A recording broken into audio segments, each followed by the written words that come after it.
We also have Mkondo is a youth league established by Section 9. And Mkondo is a youth league is led and membership is only open to young people between the ages of 13 and 30 years.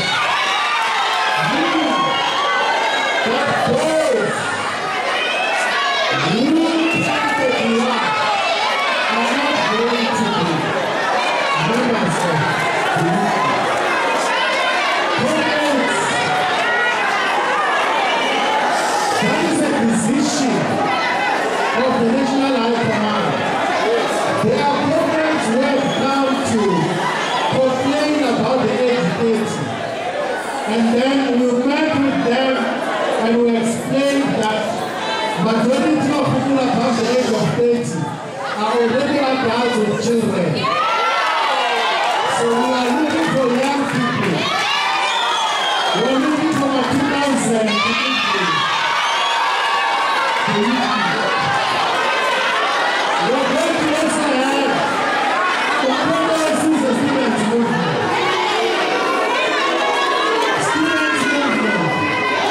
The student movement is going to be existing in institutions of higher learning. And then the disciplinary code of conduct. And then the last section of page 45 is what the provincial amendment. Amanda!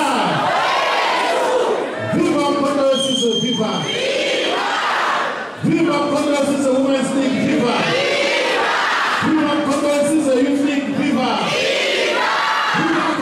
The student movement, viva!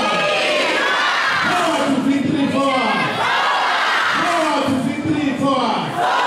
Manda! Two! Now, comrades, we're going to go to the code of conduct. The code of conduct starts on page 46. It then calls all the sections that are relevant in the Constitution, including the membership declaration, including the principles and values of the organization. The part that we're going to focus on is from page 55. What are the offenses? What are the things that we're not allowed to do as members of the Mkondo season? We are not allowed to oppose and disregard the official decisions, policies, and directions agreed upon by the organization's leadership, thereby undermining organizational unity, cohesion, and effectiveness. We are not allowed to participate in corrupt practices such as accepting bribes, using resources for personal gain, and granting and giving favors to personal communities. We are not allowed in Mkondo as a party to establish and promote and authorize and clandestine groups or assemblies within the organization that operate parallel to the official and recognized structure, thereby frontline organizational cohesion. We are not allowed to use insulting language towards any member of Mkondo as a party, to any opponents as members of the party. We are not allowed to participate in functional activities or to belong in factions. We are not allowed as members of Mkondo season to tell lies.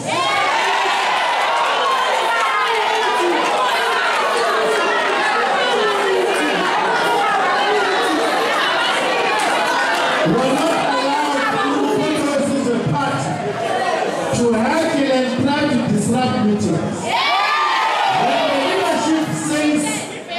Must be sustained. Everyone else must be sustained. So no one is allowed in a meeting to want to shout and want to impose themselves even when the leadership is.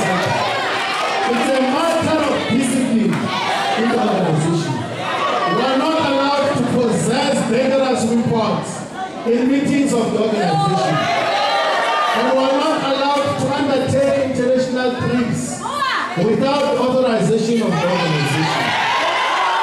We are not allowed to engage in any form of sexual or physical abuse of women and children, even outside the confines of the organization. We are not allowed to misappropriate funds. We are not allowed in Congress as a party to support political organizations or other political organizations that are not part of our organization.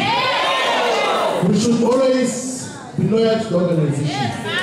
Now, in terms of the disciplinary structures, let's pay attention, comrades. In terms of the disciplinary structures of Mkondo Sizwe, we've got the National Disciplinary Committee, we've got the National Disciplinary Committee of Appeals, we've got the National Prosecutor. Those are the disciplinary structures of Mkondo Sizwe for the entire organization, the whole company. There is no provincial disciplinary committee. There is no regional disciplinary committee. There is no branch disciplinary committee.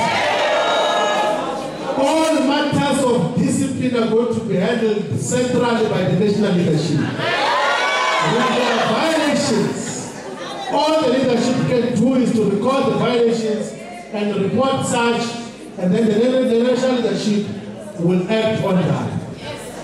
National prosecutor has already been appointed by the national officials in the meeting that took place on the 8th of October in KZN. And it's an experienced prosecutor who knows how to then deal with these issues properly. And what can the NDC do with concurrence and advice of the national officials? The sentences or sanctions that can be imposed by Mkondo Sizwe Party. One is cancellation of membership. To say you are no longer a member, you misbehave too much, you are no longer a member. Two can be a reprimand. Three can be cautionary suspension. It can be recalled from leadership responsibilities.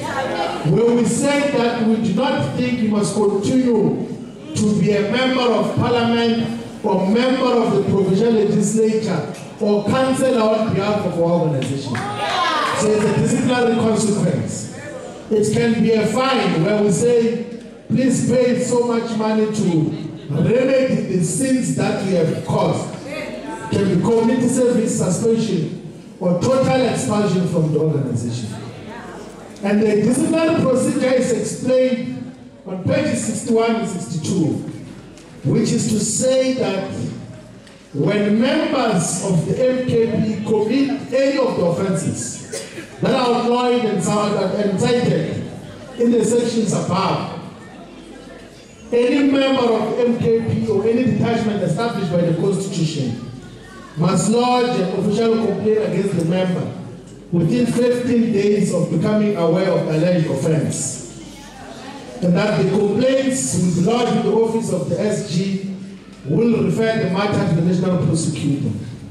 The complaint must state the offence committed, the date and venue of the offence, and the full names of the person who committed the offence.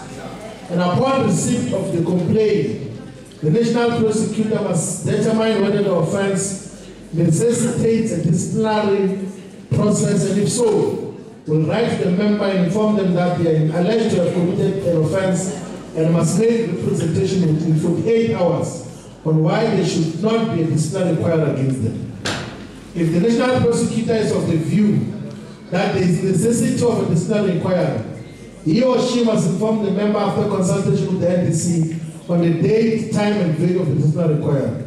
Any member who is summoned to the NDC is permitted to bring one representative who is a member of MKP and has been a member in good standing for more than 90 days before the offence was lodged with the NDC.